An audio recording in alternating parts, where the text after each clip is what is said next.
Okay, welcome to part two. So we just created this file, this class C event blueprint, and now we're gonna create the actual CPP file to define all the functions in it. So we're gonna go to File, New File, and we're gonna create a source file which we're gonna name the same as the other one, CEvent, except the extension is gonna be .cpp.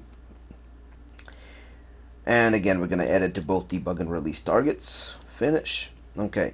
Now, I'm going to make this kind of a split screen view. I'm going to take this tab right here and I'm going to drag it down like so, very carefully, so that, see that blue outline appears?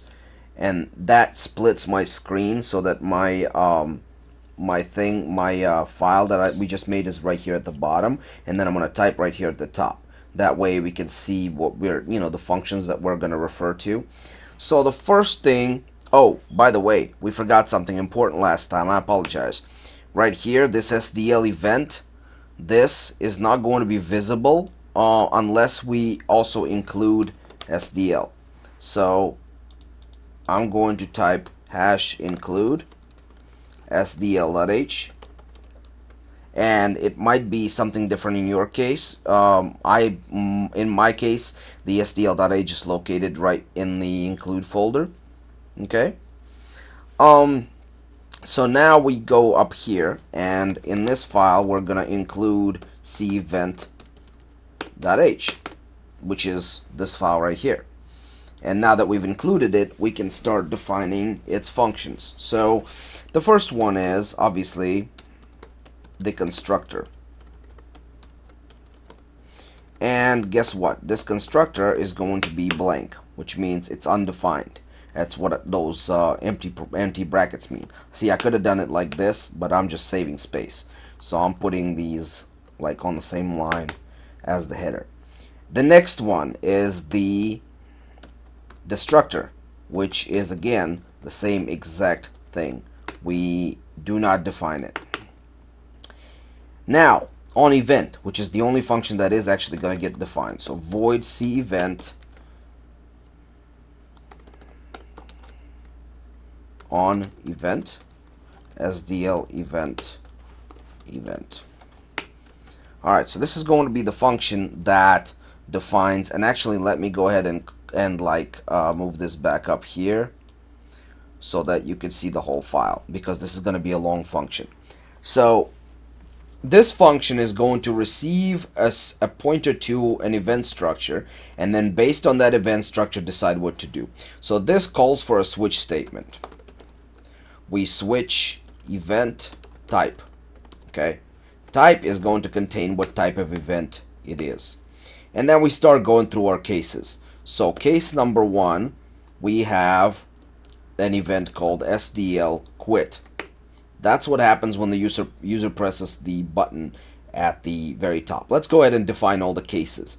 So case SDL quit, case SDL key down, case SDL key up, case, oh, I meant to SDL, right?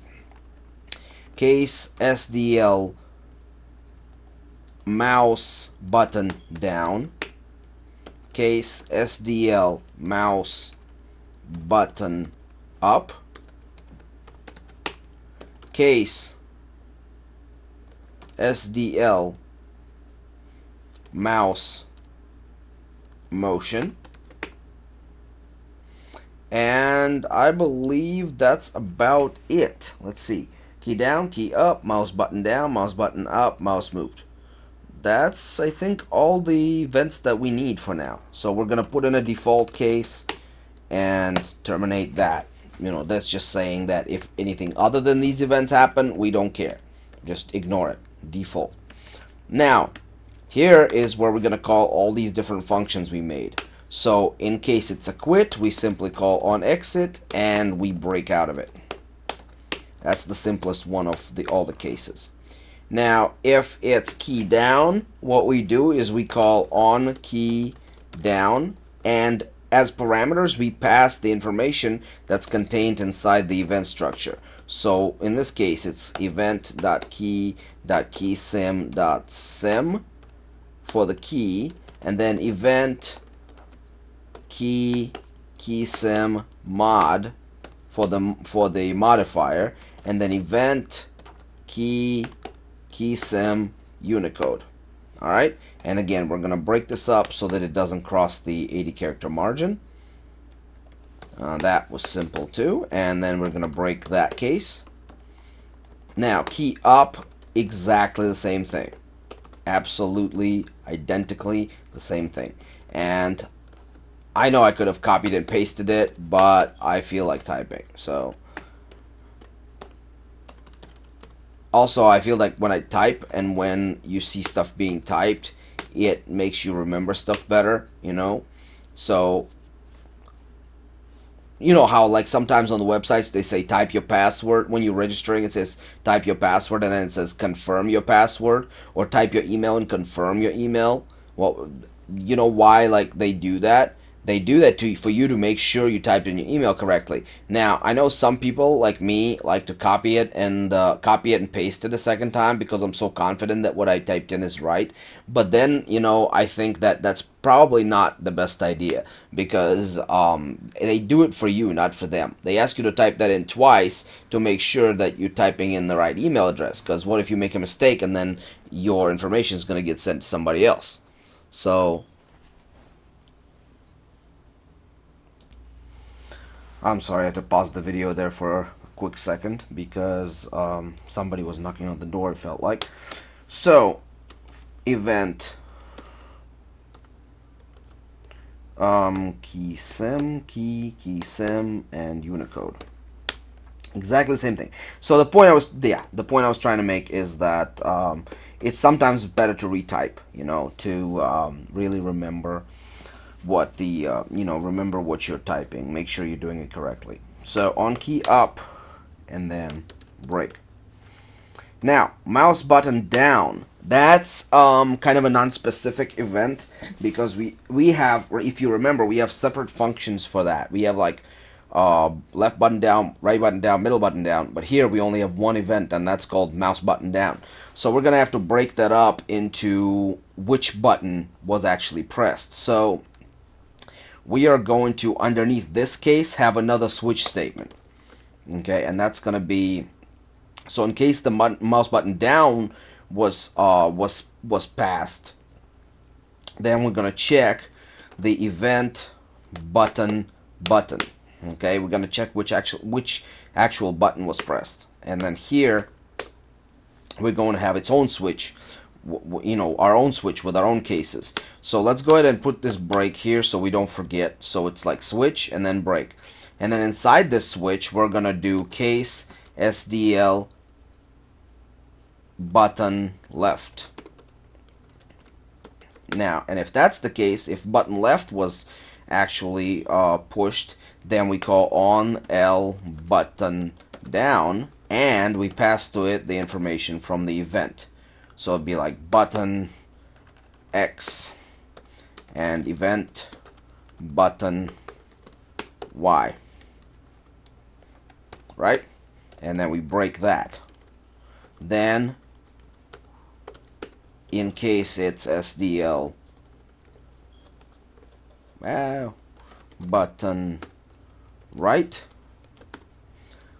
we do on right button down, again with the same parameters.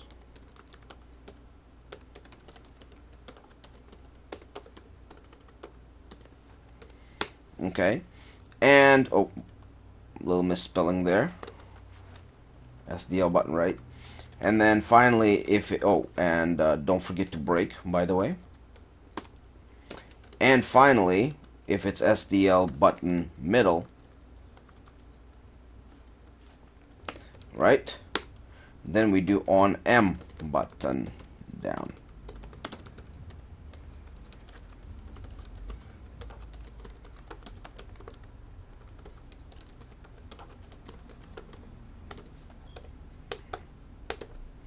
And we break. And default, we have no default. So there we go. That's what we do when mouse button is down. We use another switch statement to figure out which button it was, and then we do all of these. Now, I could be a sadist and make you retype all that, all over again, but I'm not going to be, and I'm just going to say, you know what, copy and paste is fine in this case. So just copy and paste this for the up. Alright, so as you can see, it's exactly the same for the up, except for, obviously, we want to change these downs to ups. So, up,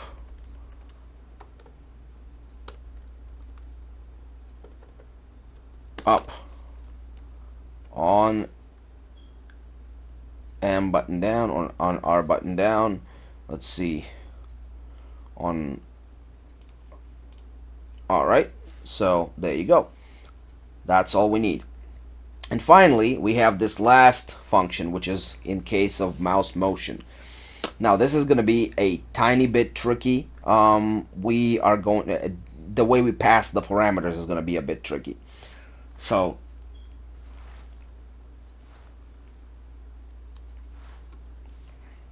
this function, the way we're going to do it is, well, obviously we're going to call on mouse motion. But if you remember, it had like 7 different parameters. Now the 4 first ones, like the first 4, are easy. So it's just event, motion, and then X, that's going to be our X location, and then motion Y is going to be our Y location, and then event motion XREL, and event motion YREL. So all of these things, that's kind of self-explanatory. And let's go ahead and break this, by the way. Alright. Now, if you remember, there was 3 more parameters. Let me show you them. We had left, right, and middle. We want to get the button states. But there is no direct way of getting well, there is a direct way of getting button states, but SDL passes them as one kind of variable, event, which is a flag variable. So, like over here, event motion, there's this thing called state, right? And that is what lets you know which buttons were pressed. And that works like flags, basically, because like basically you got like there are separate flags inside of that variable, which are button right, button left, button middle. So the only way to figure out which button was pressed is to use kind of a flag notation, to use the binary, not the binary, use the bitwise AND, because it's a flag set. We're gonna use a bitwise AND to figure out which flag is set or which flag is not set, or rather whether a particular flag is set. So we're going to kind of, and follow closely here, we're going to do this state, right? And then this is a flag set, right? And we're going to use this and it with an SDL button, which is a macro actually, to which we are going to pass SDL button left. Alright, and now this event motion state and SDL button left, if that's equal to 0, that means the button wasn't pressed. And if it is equal to 0, that means the button if it's equal to 0, the button wasn't pressed. And if it's not equal to 0, the button was pressed. So, because of the way the AND works, the way the bitwise AND works. So, basically, we're going to take this and compare that against a 0, because it's a Boolean variable. And this is then going to equal exactly whether the left mouse button was pressed or not. Now, this, it's wise to enclose in these guys. Right, enclose in parentheses, and we can press comma here and do the same with the others. Do the same with the other buttons. So right away I'm gonna make this not equal to 0 and bracket not equal to 0. Why am I doing this? So we don't get lost amongst these brackets. right? So this is event motion state SDL button left. Then we're gonna do the same exact thing, event motion state, except this time we're gonna do it with SDL button right.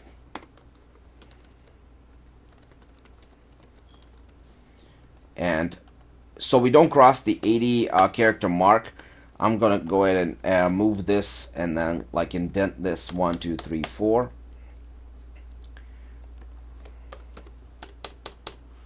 Alright, and finally event motion state and SDL button left, oh, middle, sorry.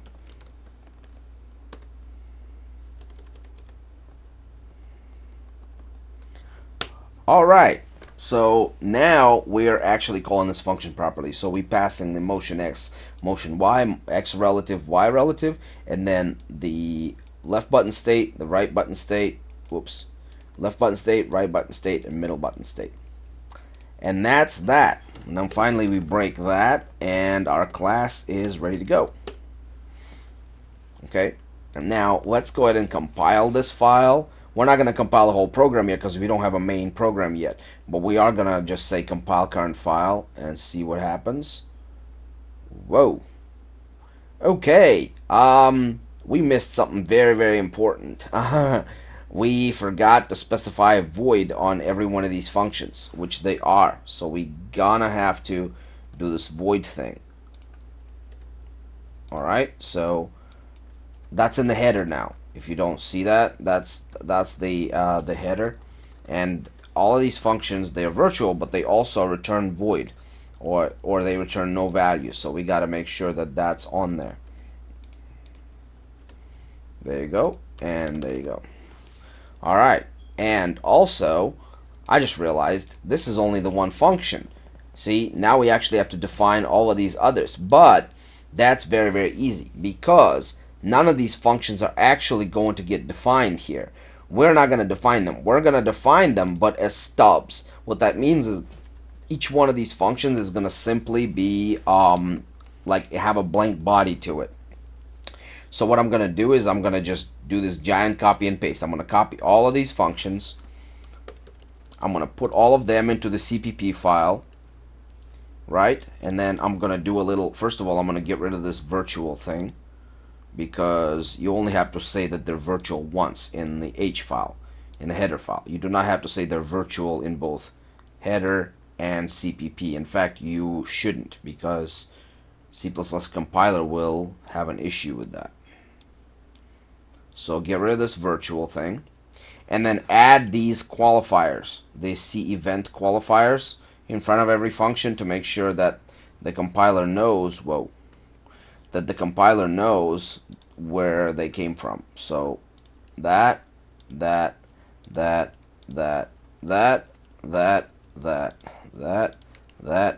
that. Okay, and finally, we want to go ahead and add body to these functions, but we're going to just do this. We're going to get rid of the semicolon and just add a pair of these braces. Okay? That's all we're going to do. Whoa. Messed up. Let's do that again. Okay.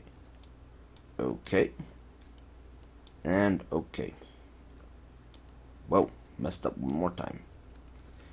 Okay. So there we have it. Okay, that's the file. And now it should actually compile. Let's find out. Let me move this window up here. I don't think I can I? No, I guess not. Okay. Let me go ahead and compile this. Compile current file. Aha. And let me show you that it indeed has compiled. You see? Process terminated. No problems. And that's it. The file and the class is now created. I'll see you in the next video when we create the game state class.